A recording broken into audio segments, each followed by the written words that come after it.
So in this Redfin tutorial video, I'll be showing you guys how to find homes that are sold by the owner here on Redfin. So if you wanted to maybe avoid a real estate agent or whatever, you want to go straight with the owner, I guess this is how you guys can do that.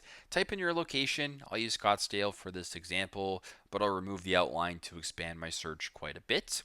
Now, once you're here, I want you to go to the top to where it says filters. I then want you to scroll down quite a bit until it says listing type. Now, you want to go ahead and make sure that by owner is selected. So we'll go ahead and check off by agent, new construction, etc., and go to where it says see homes. So these are the homes that are being sold by the owner. So if you want to go ahead and find a home this way, that is how you guys can do it. It's very simple.